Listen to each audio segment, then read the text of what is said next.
Hello everyone, welcome to the Learning with Himanshu channel. I'm going to cover on today's video some basics about the law of torts, which usually comes in the exams of the LLB first semester and also is part of some entrance exam questions. So let's quickly begin. So first of all, I will start with a question which normally comes as define tort and its essentials. So what is tort? So students, बड़ा easy इसका definition है, अगर आपको याद हो जाएगा तो बहुत अच्छा है. Let's go ahead and read what exactly is written in the books. It is often said that a wrong which is not a crime. So important thing which you need to know is which is not a crime.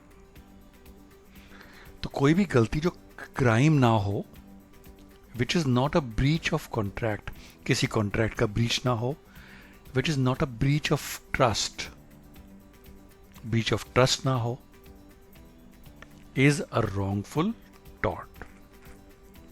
अगर crime है तो criminal law देखेगा, breach of contract है तो contract law के अंदर आएगा, breach of trust है तो अलग जगह आएगा. But besides this, anything which is wrong, which is not a crime, not a breach of contract, is a wrongful tort. Tort, आप सोचेंगे भाई tort नाम क्यों है, तो इसका रीज़न है the term tort is the French equivalent of the English word wrong. तो wrong को अगर हम French में बोलना चाहेंगे तो it will be tort. The word tort is also derived from the Latin word tortum, which means twisted or crooked or wrong. In contrast to the word rectum, which means straight. Rectitude uses the Latin root. So ये Latin word जो tortum है, उससे और जो French equivalent है tort का word wrong, उससे ये इसका नाम पड़ा है tort. So अब definition क्या होएगी इसकी? Thus conduct that is twisted or crooked and not straight is a tort. बड़ा simple एक लाइन का डेफिनेशन आप याद कीजिए. The conduct that is twisted or crooked and not straight is tort. The term was introduced into the English law by the Norman jurist. Next पे चलते हैं.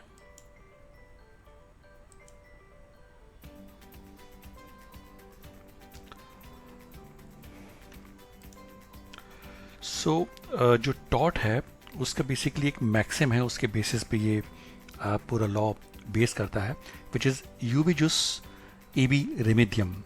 इसका मतलब है law of torts can be said to be development of maxim ubi jus ibi remedium, which means that there is no wrong without a remedy. मतलब कोई चीज़ ऐसी है तो आप समझिए कि किसी चीज़ की रेमेडी ही नहीं हो सकती, तो कोई उस चीज़ को कोई रॉन्ग कर ही नहीं सकता.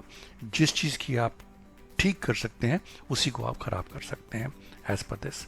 इन other words, maxim means that when there is a right then there shall be a remedy for its breach. The law of torts has accepted this principle and consequently advanced remedy for each and every wrong. जस जो इसमें लिखा है ओबिजस में signifies legal authority to do or to demand something, and remedium means the right of action or remedy, which means statutory enforcement of right or damages. ये हमने tort की definition अभी पढ़ी थी. The conduct that is twisted or crooked and not straight is a tort. ये एक basic definition है. कुछ और definition भी आपको book में मिलेंगी, which is according to Salmond. A tort is a civil wrong. Civil wrong is very important because it is not a criminal wrong, for which the remedy is a common law action for unliquidated damages, and which is not exclusively the breach of a contract or the breach of a trust or other merely equitable obligation. According to Winfield, tortious liability arises from the breach of duty primarily fixed by law. This duty is towards persons generally, and its breach is redressable by an action for unliquidated damages. Now the next important part comes in the tort subject is the essentials of tort. तो क्या ऐसी चीज़ें हैं जो कि it makes it an essential for tort. To constitute a tort, the following condition must be met. The defendant यानी कि जिसके अगेंस्ट tort हो रहा है, must have done some act or omission. उसने कोई गलती करी होनी चाहिए कि उसने ऐसा एक्शन लिया होना चाहिए. The act or omission should have resulted in a legal harm or injuria, that is infringement of the claimant's legal right. जो उसने एक्ट या ओमिशन किया होगा उसके कारण जो उसके अगेंस्ट केस कर रहा है उसकी लीगल राइट को हार्म किया होगा. द रॉन्ग डूइंग और कमीशन, जो भी उसने गलती करी है, must be of such nature that a legal remedy can be found, कि जो कोर्ट है वो उसका कोई हल निकाल सके. In short, essentials of tort is a wrongful act. That means a person, that is the defendant, must commit a wrongful act. So the defendant must have done some act or omission. Tort तभी होगा वो wrongful अगर होगा. So he must have committed wrongful act. Legal damage. The act or omission should have resulted in legal harm or injuria. That means the wrongdoing must result in legal harm to a person, that is to say to the complainant. Legal remedy. The wrongdoing must be of such a nature as to give rise to a legal remedy in the form of a damages action. और students, जो person जो जिसके against case होता है और who commits a tort is known as tortfeasor. और ये एक से ज़्यादा भी हो सकते हैं, मल्टीपल टॉर्ट फीजर भी हो सकते हैं. हमने अभी पढ़ा था 3 एलिमेंट्स हमने पढ़ लिए थे एसेंशियल्स ऑफ टॉर्ट. सो ये दोबारा मैं आपको बता रहा हूँ. Wrongful act by the defendant, यानी कि जिसके अगेंस्ट कंप्लेंट है. Legal damage to the plaintiff, यानी कि जिसने कंप्लेंट करी है उसके अगेंस्ट उसकी लीगल हार्म होना चाहिए.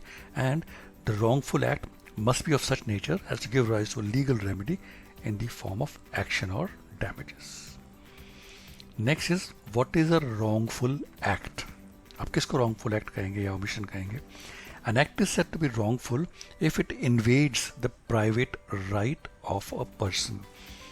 तो इसमें एग्जाम्पल हैं जैसे right of a good reputation, the right of bodily safety and freedom, और the right of प्रॉपर्टी.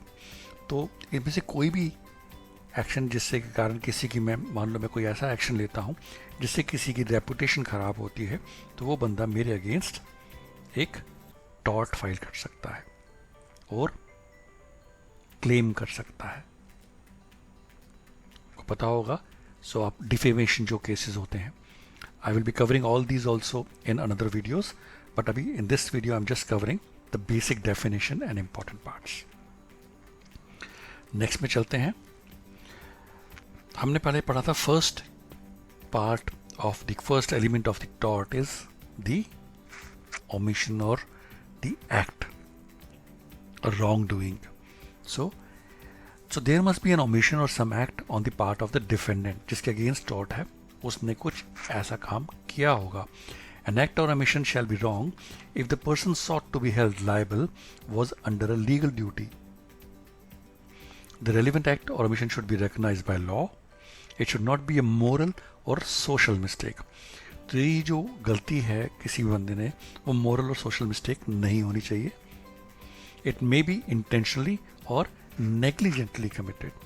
तो वो जानबूझ के भी किया जा सकता है गलती, या गलती से भी हो सकता है.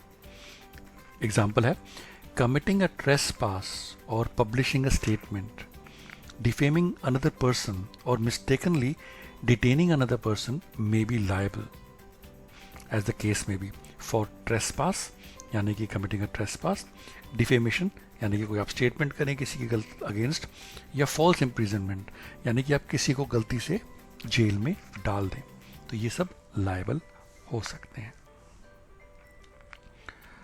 सेकंड जो पार्ट था, दैट जो भी गलती या ओमिशन किया है उस डिफेंडेंट ने, it should result in a legal damage यानी कि इंजुरिया.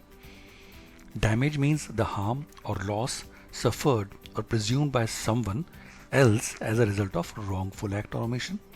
And in all cases of torts, the complainant is required to compulsory prove, मतलब जो कंप्लेंट जो करता है उसको प्रूव करना पड़ता है कि उसकी लीगल डैमेज हुई है.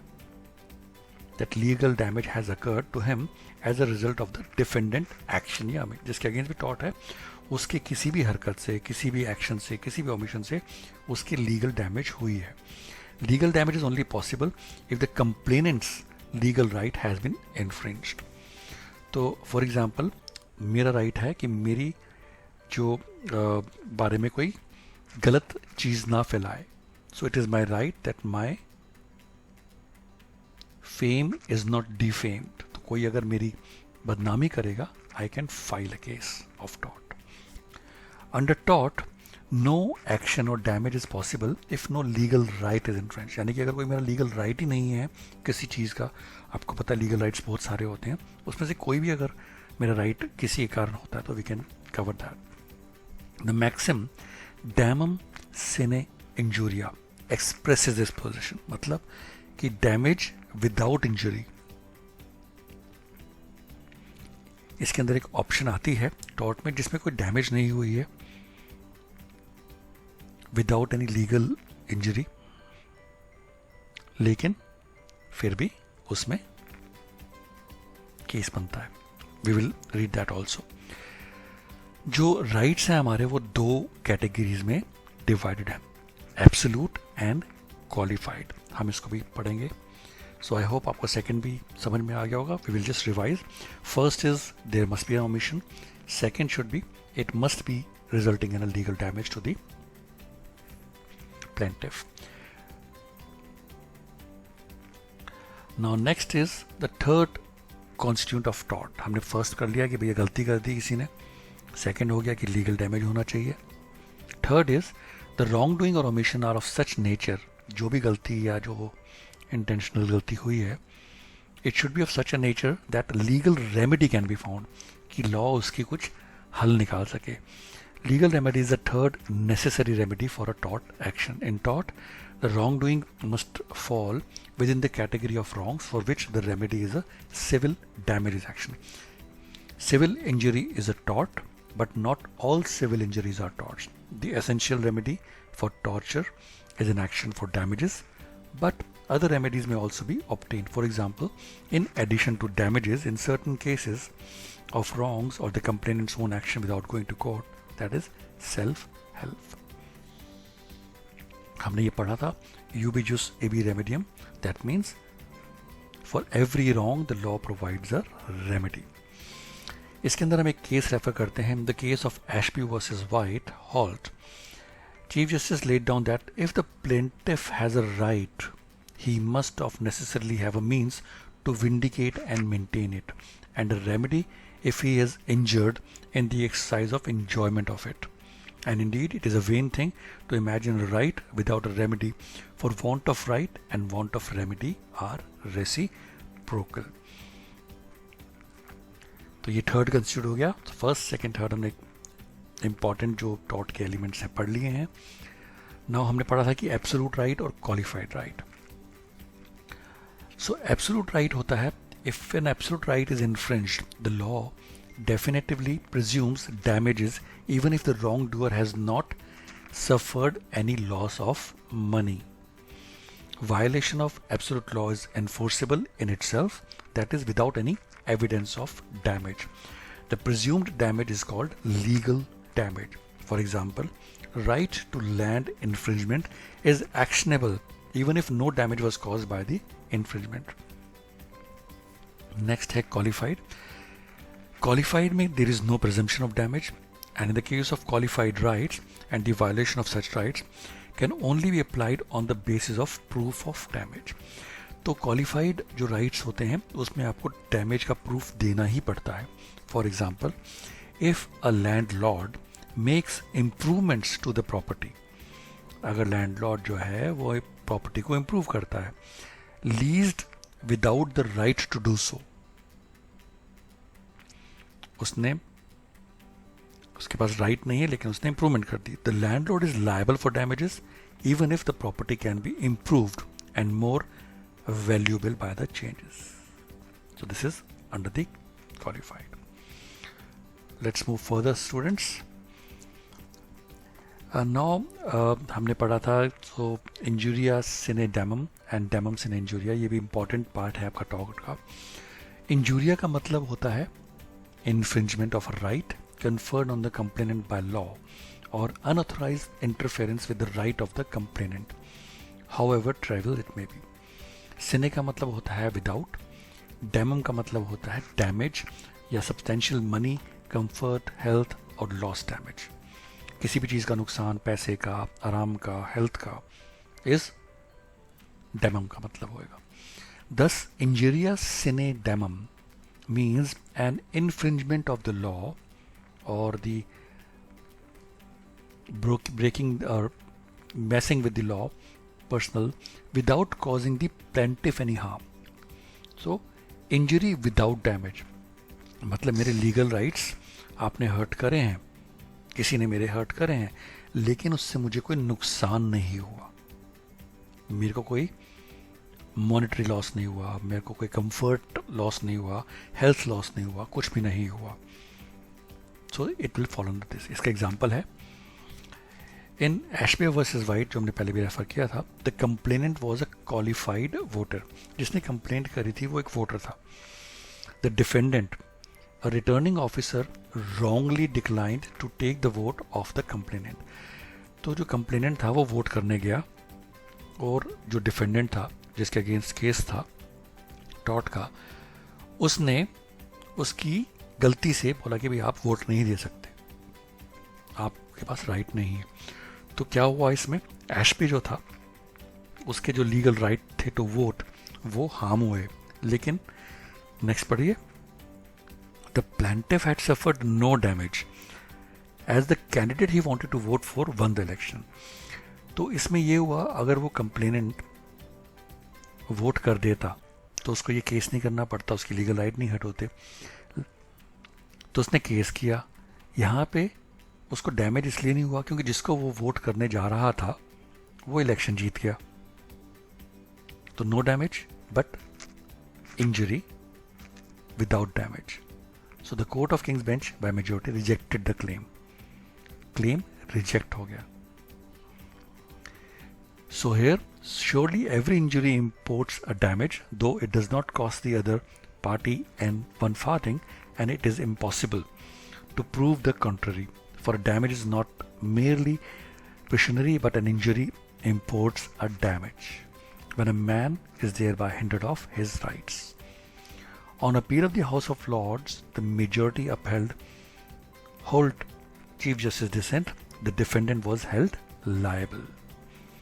तो यानी कि जो डिफेंडेंट था उसकी गलती मानी गई कि भैया तुमने उसका जो पर्सनल राइट है वो हर्ट किया, हालांकि उसको कोई उससे डैमेज नहीं हुई.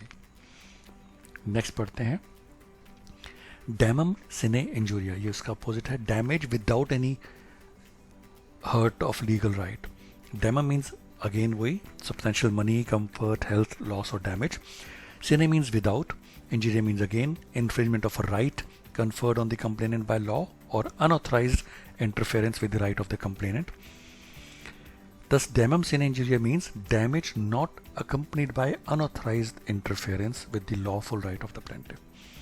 मतलब मेरे को डैमेज ज़रूर हुई है पर वो डैमेज जो हुई है उसने मेरी किसी लीगल राइट को हर्ट नहीं किया है. इसमें एग्जाम्पल दिया है क्लॉस्टर ग्रामर स्कूल का. Because of some dispute, the defendant, a school master, मान लो एक स्कूल मास्टर स्कूल में काम करता था, उसने अपने स्कूल की राइवलरी में एक नया स्कूल खड़ा कर दिया. अब प्लेंटिफ यानी कि school had to reduce their fees, उनको फीस रिड्यूस करनी पड़ी बिकॉज ऑफ द कंपटीशन, क्योंकि जो स्कूल मास्टर था वो अच्छा होगा, फेमस होगा, तो लोग स्टूडेंट्स वहाँ जाने लगे, तो उनको अपनी फीस रिड्यूस करनी पड़ी. Thus the compensation for the loss caused was claim. तो स्कूल ने कंपनसेशन फाइल किया कि भैया हमारे को इसने स्कूल खोला है उसके कारण लॉस हुआ है, हमारे को पैसे दो। सो डैमेज हुई, लेकिन it was held that there was no remedy for the loss suffered by the complainants. जो स्कूल मास्टर है उसका लीगल राइट है वो बिजनेस खोले, स्कूल खोले, कुछ भी खोले, और स्कूल का कोई ऐसा पर्सनल लीगल राइट नहीं है कि कोई और स्कूल ना खोल सके उसके आसपास। So there was no remedy for the loss, hence it was not in the favor of school. Students, and this is the last part of this video. I'll be continuing this video with other parts of the taught, so keep on watching, and if you're liking this video, do like, subscribe and share. The last part is the difference between tort and crime. तो आप समझ गए होंगे, tort is a private wrong, that is infringement of the private or civil rights of an individual. It is comparatively less serious and label as civil wrong. Civil wrong का मतलब इसके civil cases होते हैं, criminal cases नहीं होते। For example, obstruction outside a particular house is a tort. Crime है, it is a public wrong, that is wrong against the public at large और wrong against the state. Even though the victim is an individual, it is more serious wrong. For example, an obstruction in the middle of public road is a crime. But किसी के घर के बाहर, it's a tort. The rules applicable in case of tort are generally different from those in the case of crime. For example, in the case of tortious liability for the wrong of defamation, truth is in itself a defense. In an action of the offense of defamation, the defense of truth can be taken if the publication was made for public good. तीसरा difference है, the suit has to be filed by the injured party as plaintiff, जिसके personal right hurt हुए हैं, disturb हुए हैं, उसको file करना पड़ता है, and no one else. Parties में enter into compromise and the suit may be withdrawn. Parties आपस में विदड्रॉ कर सकती हैं कॉम्प्रोमाइज करके। बट क्राइम में the criminal proceedings are not brought by the injured party but by the state. It is state versus the defendant. Except in certain exception cases, the law does not permit a settlement in criminal cases. तो criminal cases में जो law है settlement permit नहीं करता है। Damages or compensation to the injured party to make good the loss suffered by him is the most common remedy. तो tort की जो most common remedy होती है वो ये होती है कि जो भी damages हुए हैं plaintiff के, उसको हम कंपनसेट कर दे। बट क्राइम में the wrong doer is punished so as to deter him and other potential offenders from committing wrong. जैसे कि एक मिसाल रखी जाती है कि भैया ये ऐसा काम करोगे तो आपके अगेंस्ट एक्शन लिया जाएगा। And in certain exceptional cases provision for compensation is also provided. किसी केसेस में कंपनसेशन भी प्रोवाइड किया जाता है। तो स्टूडेंट्स, आई होप ये मेन 2-3 चीज़ें आपको समझ में आ गई होंगी इस वीडियो से। I will continue again with the law of torts with other important aspects of this, which will cover mostly what is nuisance, what is prosecution, voluntary non-fit injuria, lot of other important topics, negligence. So these are all going to come in my next video. If you're enjoying this video, please do like, subscribe and share, and keep watching, keep sharing. Thank you for watching.